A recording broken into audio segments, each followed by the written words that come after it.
교회력으로 현현절이라고 말씀을 드렸습니다. 주님의 공생애를 기념하는 절기죠. 오늘 본문에 나오는 이 가나 혼인잔치에서 예수님이 행하신 이 놀라운 사역은 예수님의 공생애의 첫 출발의 그런 사역으로 우리에게 보여주는 것입니다. 그런데 여기 11절에 보면 이 첫 표적을 그랬죠. 첫 표적이다. 첫 번째 표적이다 이 말이에요. 그러면 그 뒤로 여러 표적이 있었다는 이야기. 요한복음에는 7개의 표적이 나옵니다. 7개의 표적. 예, 그거는 숙제예요. 다음 주까지 찾아보세요. 예. 그런데 다른 복음서에서 보면은 이적 또는 기적 이렇게 말씀하고 있어요. 하나 예수님이 행하신 놀라운 일을 다른 복음서에서는 기적 혹은 이적, 영어로 하면 미러클 이렇게 말하고 있습니다. 그런데 요한복음은 표적, 영어로 하면 사인. 뭔 차이가 있느냐 하는 것이죠. 이 표적이라는 말은 그 기적이 나타내는 의미를 중요시 여긴다 그 말이에요. 그래서 예수님이 어떤 기적을 행하셨는데 그 기적을 행했다는 자체가 중요한 것이 아니라 그 기적이 의미해주는 상징이 있다 이 말이지. 요한복음서의 표적은 바로 그런 겁니다. 그래서 사인이야 사인. 하나의 무엇인가를 드러내는 표시가 된다 이 말이죠. 그러니까 우리가 그 기적 자체만 머무르면 안 되고 이 기적이 우리한테 보여주는 의미와 상징이 무엇인가를 읽어내야 된다 그런 말이에요. 그게 표적의 의미인 것입니다. 그러면 오늘 본문에 기록된 기적은 무엇이고 그 기적이 드러내는 의미, 즉 표적은 무엇인가 하는 것을 여러분과 나눠보려고 그래요. 오늘 본문 우리가 함께 읽었는데 예수님과 예수님의 어머니 또 예수님의 제자들이 그 혼인잔치에 초대가 됐습니다. 아마도 예수님의 친척 결혼식이었을 거다라고 생각이 돼요. 여기 1절에 보면은 예수의 어머니도 거기 계시고, 그러니까 예수의 어머니가 거기 계셨다는 것은 친척 결혼식이니까 거기 가 계신 거예요. 예? 분명히 이건 예수님의 친척 중에 한 사람의 그런 혼례 결혼식이었을 거라고 이렇게 생각이 돼요. 그래서 이 우리나라 지금 결혼식은 무슨 요새는 그냥 예식장에서 하면은 20분 정도 하나? 지훈아? 20분에? 네 앞으로 해야 되잖아. 알아놔야지. 20분도 안 되나? 제가 이제 주례하다 보면 그 사람들이 와서 빨리 끝내야 된다. 빨리 끝내. 걱정하지 말라고. 그래서 제가 길게 해본 적은 없어.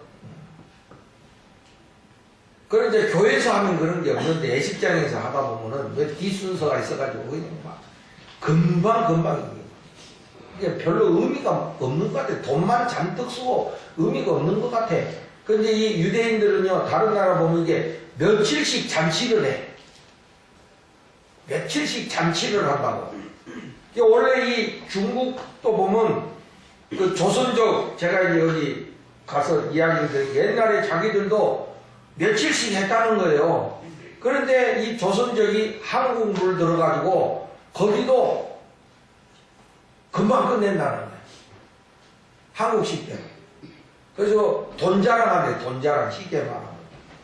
돈 자랑하고 끝낸다는 거예요. 옛날에는 막 가족들, 친척들, 막 이웃들 다 모여가지고 그냥 잔치하고 막 신랑 발바닥도 때리고 막 이랬는데 이제 뭐 그런 게 없어. 그냥 막 식만 끝내고 땡이야. 그러니까 돈만 잔뜩 쓰고, 응? 그래 예식장 하면은 저도 뭐 바가지잖아요. 갈비탕 한 그릇에 뭐 몇만 원씩 하고 그러잖아. 응? 막 부르는 게 값이야. 그러니까 뭐 꼭 그렇게 해야 되나? 뭐 그래야 잘 사나? 이런 생각이 들어. 꼭 그런 결혼식 해야 되나? 응? 정말 의미 있는 결혼식이 돼야 되는데. 그러니까 이 당시에 그 혼인 잔치는 이렇게 며칠씩, 예? 그 친척들과 이웃들 아는 사람들이 모여가지고, 응? 잔치를 벌리는 거예요. 여러분, 잔치의 포인트는 뭡니까? 기쁨이 있어야지. 잔치가 기쁨이 있어야 돼요. 잔치에 기쁨이 없으면 그건 잔치가 아니지. 예? 잔치에 와가지고 인상 팍 쓰고 있는 사람들은 빨리 보내야 돼, 집으로. 예? 분위기 망치잖아요. 잔치에는 기쁨이 있어야 돼. 그래서 항상 잔치에는 기쁨을 돋아주는, 흥을 돋아주는 그 무엇인가가 있어야 돼.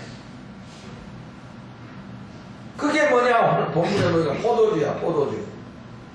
예? 그 이스라엘 사람들은 포도주가 음료이면서 그냥 그 사람들의 일상적인 거예요. 어떤 사람들은 막 성경에 술 먹었다 그래서 우리도 술 먹어도 된다 막 이러면서 이상하게 갖다 붙이는 사람들이 있는데, 거기는 그냥 포도주가 그 사람들의 일상 음료야. 예. 그것도 뭐 하여튼 뭐 그랬든 어쨌든 간에 이 포도주는 또 이 좀 취하는 게 있기 때문에 사람들을 좀 흥분시키는 그런 게 있지. 그러니까 그 잔치 자리에 포도주가 없으면 이게 흥이 올라오지 않는 거야. 그냥 맹숭맹숭한 거야 이게. 예? 흥이 안 나는데 뭐 며칠씩 잔치하겠어. 그죠? 흥이 막 나야지. 막 흥이 나야지. 그러니까 잔치에서 포도주가 중요한 거거든요. 예? 그런데 예수님이 거기 갔을 때 뭐라고 해서 포도주가 떨어졌다. 이게 포도주가 떨어졌다. 그러니까 포도주가 떨어졌다는 거는 잔치의 흥이 이제 죽어가고 있다 이런 뜻이지. 예? 그러니까 예수의 어머니가 분명히 예수님의 그런 친척 결혼식이니까 이 예수님 보고 아들아 이 포도주가 떨어져가고 떨어졌다. 이 말은 뭐예요?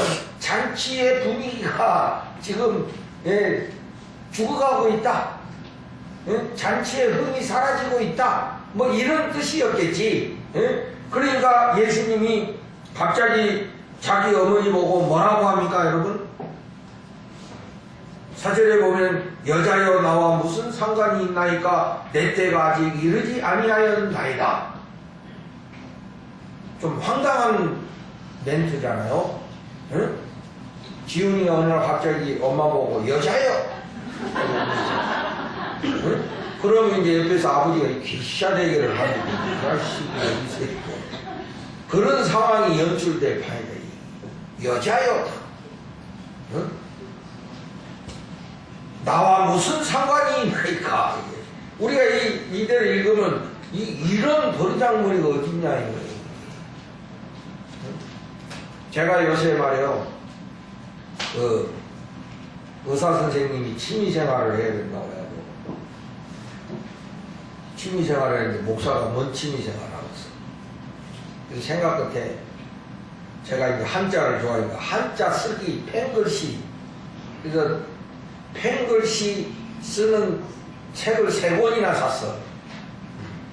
그 중에 하나가 이 사자소와 옛날에 애들 그 효를 가르치는 그 한자예요.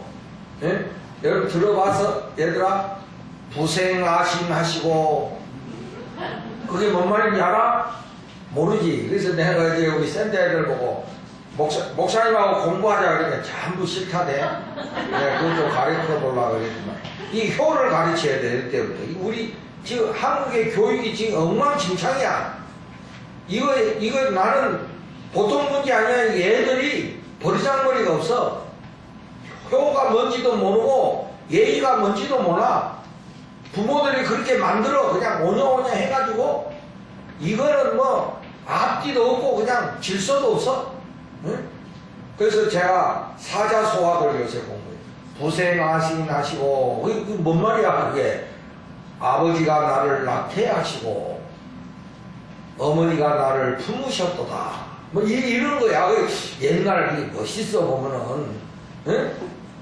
부모님이 나를 음식으로서 기르셨도다. 어머니가 배로 나를 품으셨도다. 이거를 암기하니까 자동스럽게 그 어머니의 사랑을 알게 되고 느끼게 되고 거기서 효가 나오는 거예요. 근데 이게 뭐 부생하심 안아. 처음 들어봤지? 나도 생소하니까. 이런 교육을 안 시켜. 그러니까 이게 예의가 없어. 그냥 그게 그런 당연한 걸로 이렇게 생각하는 거야. 그게 자연스러워 그냥 버릇없이 하는 게 그게 정상이야. 그게 저기 자연스러운 거고. 배울 바가 없으니까.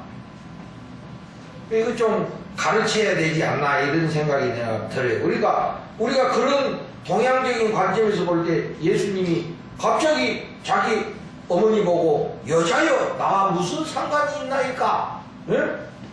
이렇게 말하니까 이런 조금 예수님한테 죄송하지만 이런 싸가지가 어딨나 이렇게 느낌이 오잖아요. 네? 그런데 여기서 예수님이 여자여 한 것은 그런 뭐 예의 없이 그런 말은 아니야. 그 헬라어로 여자여 하는 거는 조금 친밀감은 없는 말이지만은 그렇다고 해가지고 그 어머니를 비하하는 그런 호칭은 아니에요. 좀 뭐라고 그럴까? 이 좀 그 사무적인 그런 그 호칭이다. 그러니까 엄마하고 아버지하고 아니 엄마하고 아버지가 아니지. 엄마하고 아들하고 이렇게 살갑게 막 이렇게 하는데 어떤 중요한 일이 있을 때 엄마 그러면 안 되잖아요. 뭐 아니 이런 분위기야. 뭐 이게 뭐 엄마를 깎아내리려고 하는 것보다는 그러니까 지금 예수님이 이 말씀을 하시는 거는 결국에 이 잔치의 흥이 죽어가는 거, 포도주가 떨어진 이 상황하고 우리가 뭔 상관이 있습니까? 이런 뜻이야. 그러니까 뭐 어머니한테 예의 없이 하는 그런 것은 아니다 이 말이지.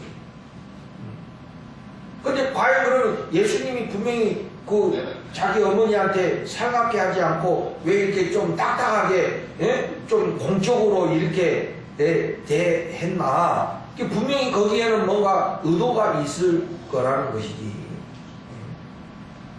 그것은 이제 우리가 이제 앞으로 이 설명을 하면서 우리가 자연스럽게 알게 될 것이라고 그렇게 생각이 됩니다. 그래서 이제 포도주가 떨어졌다 이게. 포도주가 떨어졌다는 것은 잔치의 그 기쁨의 재료가 지금 없어졌다 이 소리야. 이 잔치에는 흥이 돋아져야 되는데, 그래서 사람들이 막 기뻐야 되는데, 즐거워야 되는데, 그것을 돋아줄 수 있는 포도주가 떨어졌다 이 말이지. 굉장히 중요한 거예요 이게. 잔치에서 이 포도주가 굉장히 중요한 건데 그 중요한 포도주가 떨어졌다 이거예요. 그러면서 예수님의 어머니가 하인들한테 이제 부탁을 하는 겁니다. 예수님이 뭘 시키든지 그대로 따라서 해라. 응?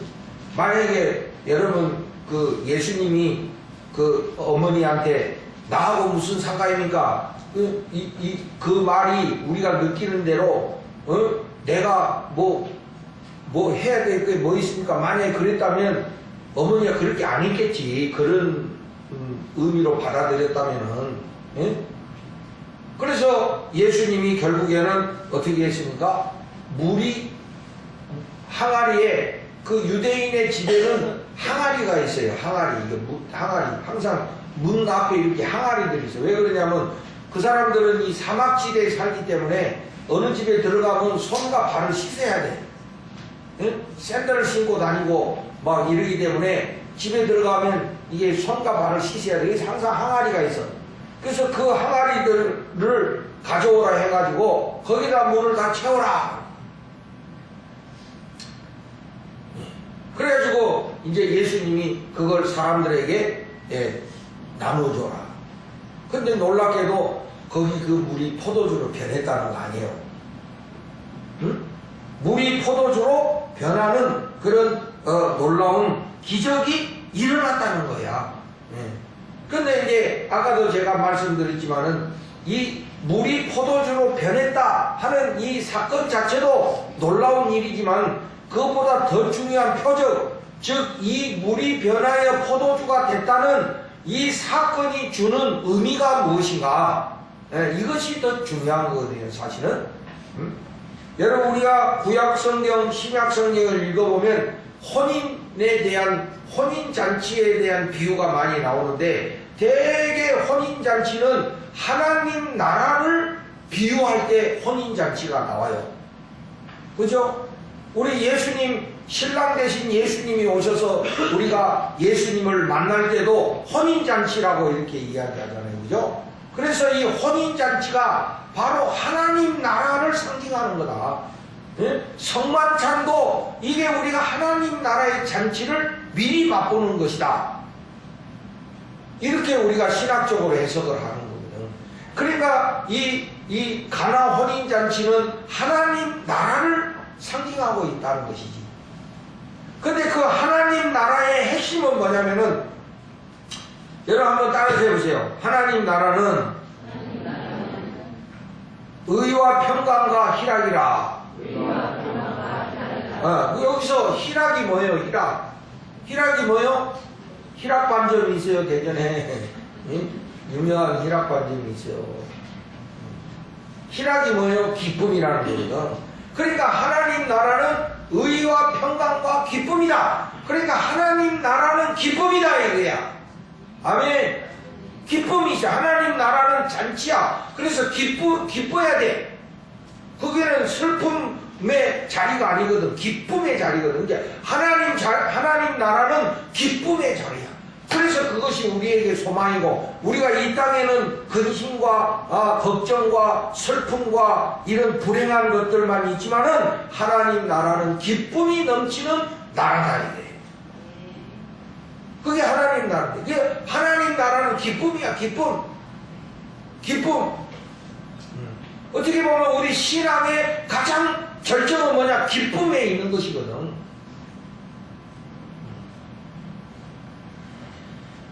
그럼 그 하나님 나라, 우리가 꿈꾸고 소망하는 그 하나님 나라를 성경은 여러 곳에서 우리에게 표현해 주고 있는데, 이사야 65장 17절에서 25절, 저는 이 구절을 보면은 하나님 나라를 우리에게 생생하게 표현해 주고 있는 성경 구절이다, 이렇게 생각이 돼요. 그래 한번 우리 찾아서 한번 봅시다. 이사야 65장 17절에서 25절.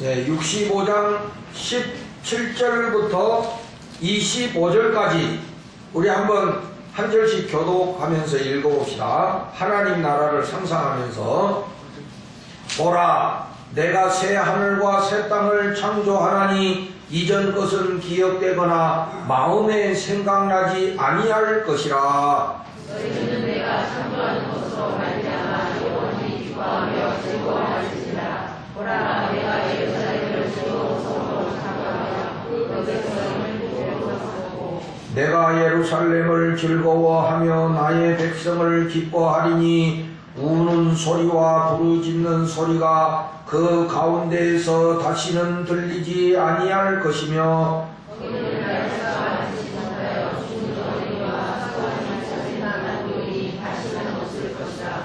또 백세의 부자나를 전부장하고 백세가 어되어 주장하는 전부라는 자니라. 그들이 가옥을 건축하고 그 안에 살겠고 포도나무를 심고 열매를 먹을 것이며, 그들이 건축할 때 달이 살지 아니할 것이며 그들이 심은 것을 달이 먹지 아니하리라.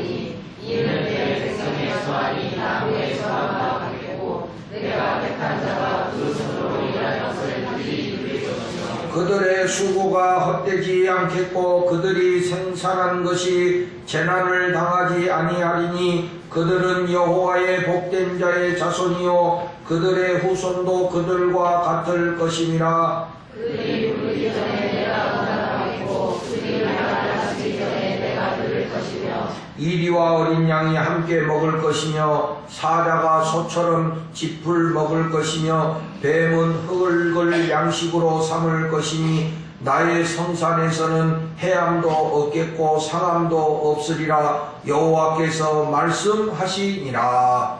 아멘.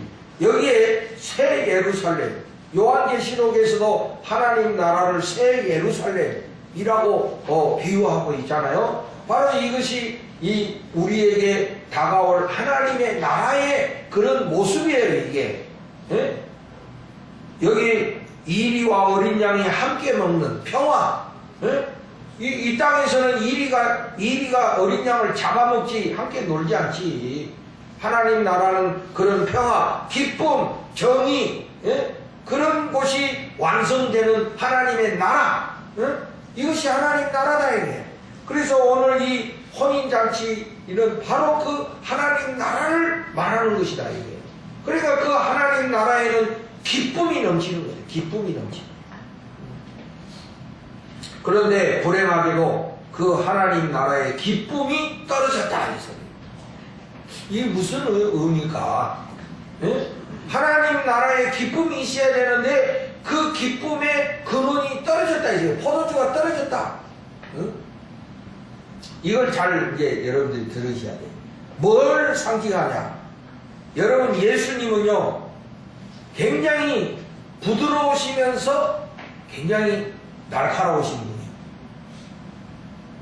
예수님이 그 당시에 오셨을 때 이스라엘은 유대교판이었거든요. 유대교.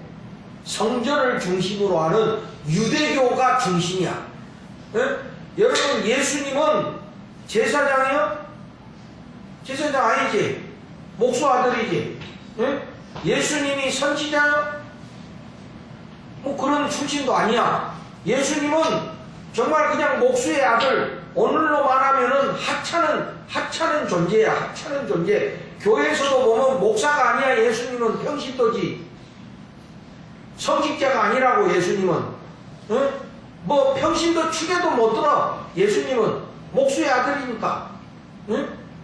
그런데 그런 예수님이 성전에 들어가서 내 아버지 집을 더럽게 하지 말라 그러면서 성전에 있는 자들을 쫓아내시고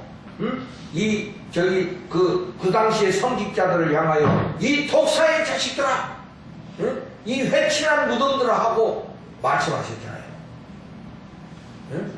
만약에 지금 여러분 평신도가 저 대전에서 제일 큰 교회가 어디요? 거기 오늘 지금 가가지고 쓰레빠 신고 가가지고 이 독사의 자식들아 그러면서 거기 있는 목사고 내려와 이 독사의 자식아 그러면 바로 하카리로 데려간다 이게. 그죠? 응? 그 상황이 한번 생각해봐. 그런데 그 당시 예수님이 그랬다는 거야. 응? 예수님이 그랬다는 거야. 그 성전에 가가지고 그런 식으로 성직자들을 보고 이 독사의 자식들아 응? 회칠한 무덤들아 겉만 화려하고 속은 다 썩어있다 이렇게 말씀하시고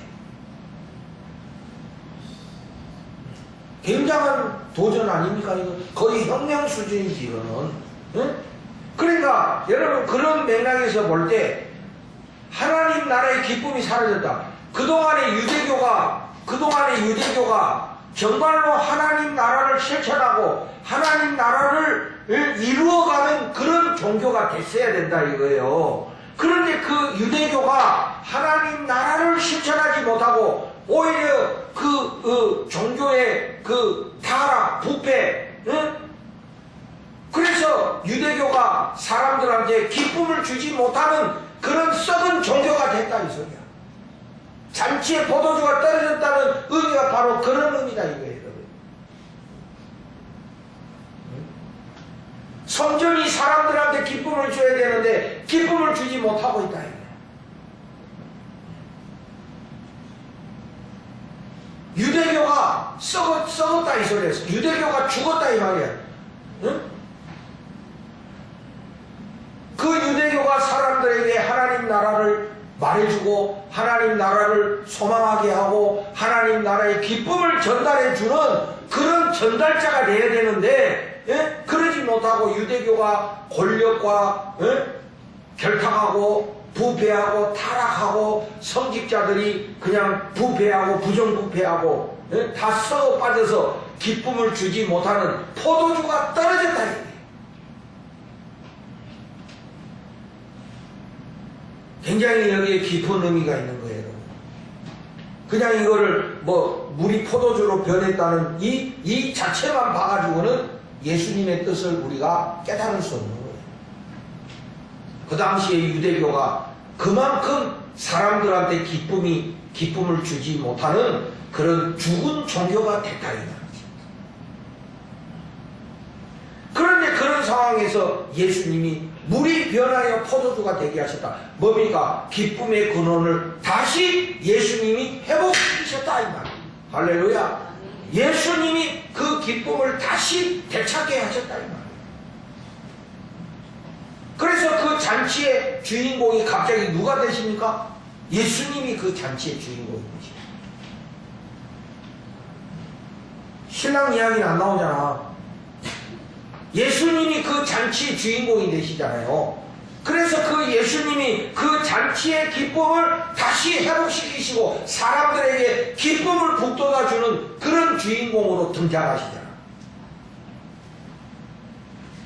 다시 말하면 유대교는 이제 아웃, 이제 예수님의 새 시대가 왔다 이 말이지.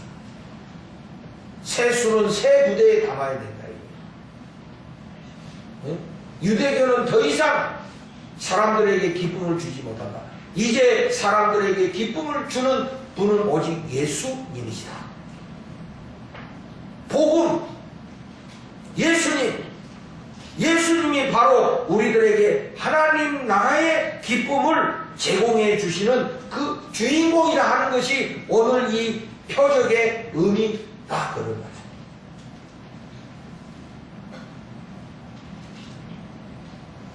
제가 깨달은 게 그거예요. 이 첫 번째 표적이 우리에게 주는 그 의미가 바로 이거구나.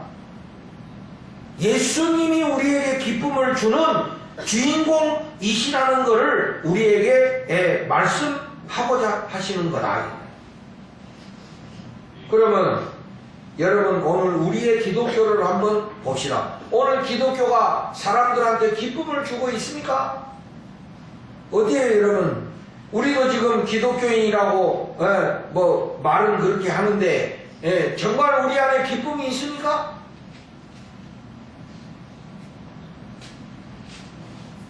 오늘날 이 땅에 많은 교회가 있는데 그 교회들이 사람들한테 정말 기쁨을 주고 있는가?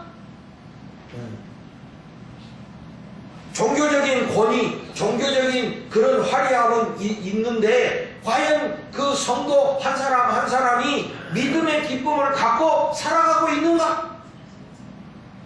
한번 우리 생각해보자.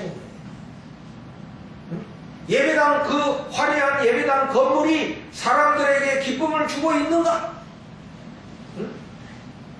그 예배의 형식들, 그 찬송 소리들이 정말 사람들에게 기쁨을 주고 있는가? 우리 인생의 에너지가 되고 있는가? 포도주가 떨어졌다. 이 말씀하고 너무 비슷한 상황이 아닌가 말이지. 포도주가 떨어졌어. 우리 영적 생활에 포도주가 떨어졌다고. 그래 기쁨이 없다 이게 기쁨이. 그저 종교적인 습관만 남아있고 교회는 왔다 갔다 하지만은 포도주가 떨어졌다 이거예요. 기쁨이 없다 이거예요. 기쁨이. 영적인 기쁨이 없고 말씀 듣는 기쁨이 없고 기도의 기쁨이 없고 찬양의 기쁨이 없다 이게. 포도주가 떨어졌어. 포도주가 아니라 포도주가. 기쁨이 없다 이게 기쁨이.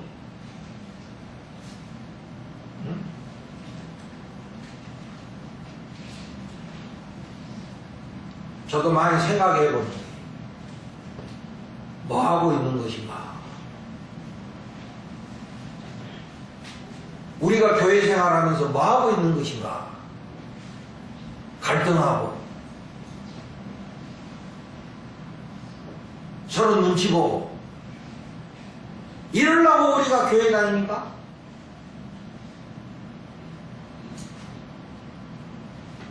누가 더 높으냐? 제자들이 그랬잖아요. 그래서 누가 더 높으냐? 누가 더 힘이 세냐? 누가 더 영향력을 미치느냐? 그거 가지고 제자들끼리 싸웠다고 그랬잖아요.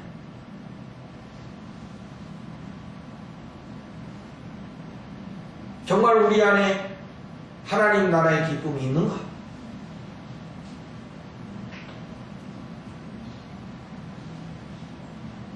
죽은 종교, 죽은 종교. 종교의 모습은 있는데 기쁨이 없어. 오늘 우리가 서서히 그렇게 돼가고 있는 것이 아닌가.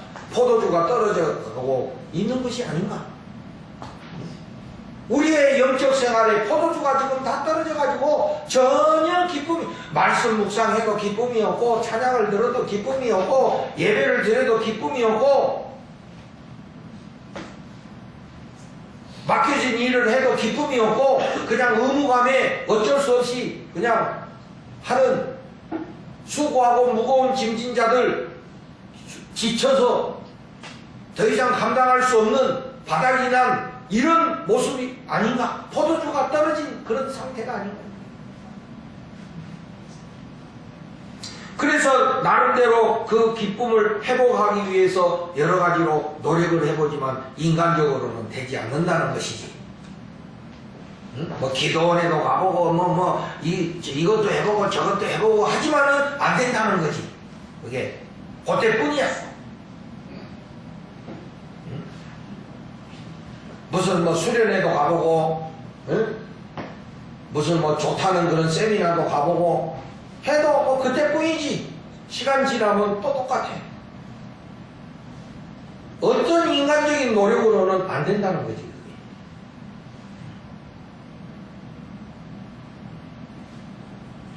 저도 그동안 경험을 통해서 볼 때 그래요.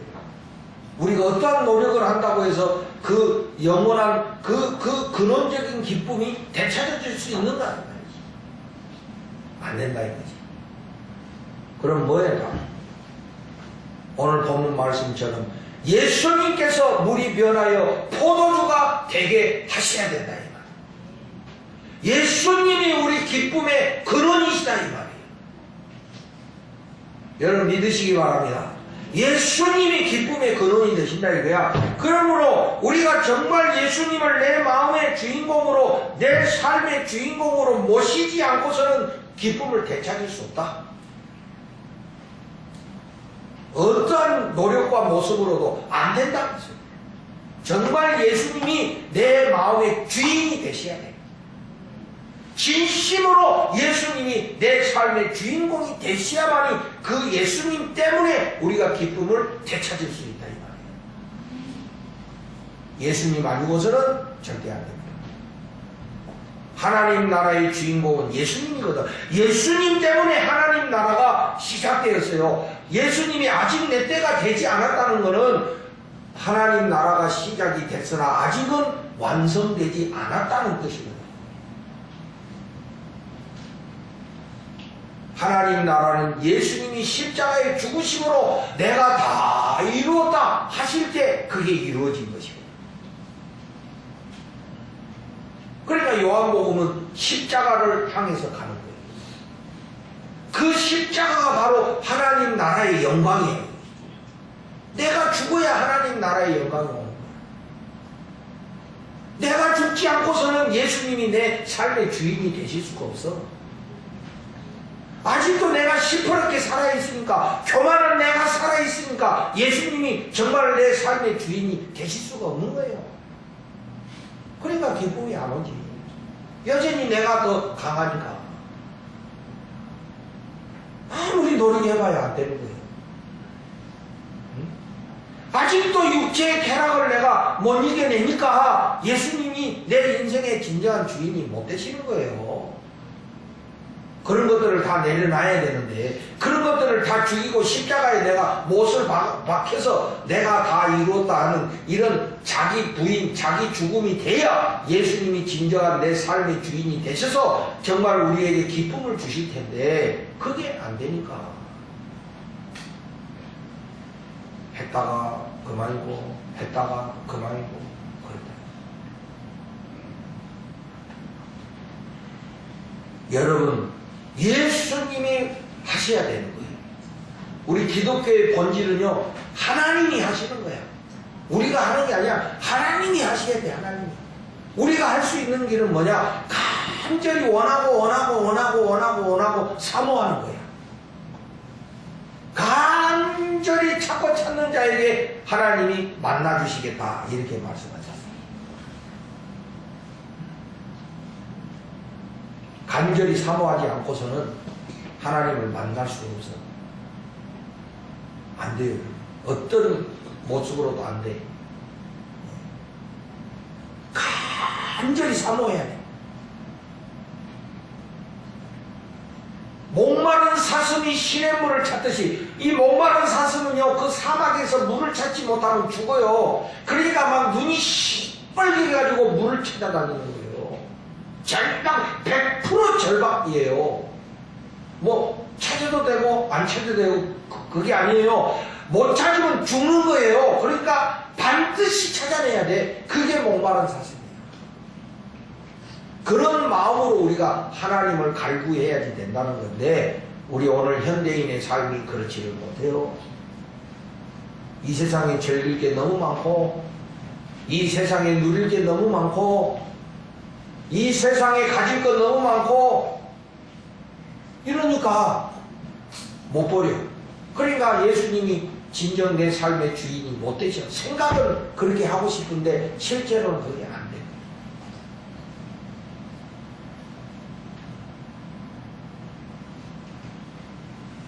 그러나 여러분 그렇다고 해서 불가능하고 안 되는 건 아니에요. 그러나 뭐 안 되는데 하나님이 뭐 하라고 우리에게 말씀하시고 응? 그렇게 하라고 하시겠어요. 되니까 하라고 하신 거죠. 여러분 우리는 유대교와 같이 죽은 종교의 길을 걸어가면 안 되는 거예요.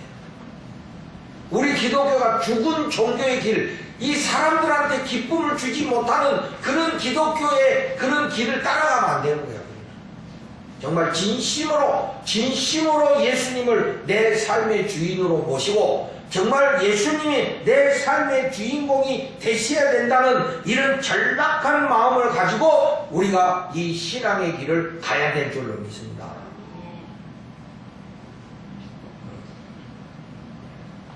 예수님이 내 삶의 주인이 되시면 됩니다. 내 가정의 주인이 예수님이 되시면 됩니다. 우리 교회에 예수님이 주인이 되시면 됩니다.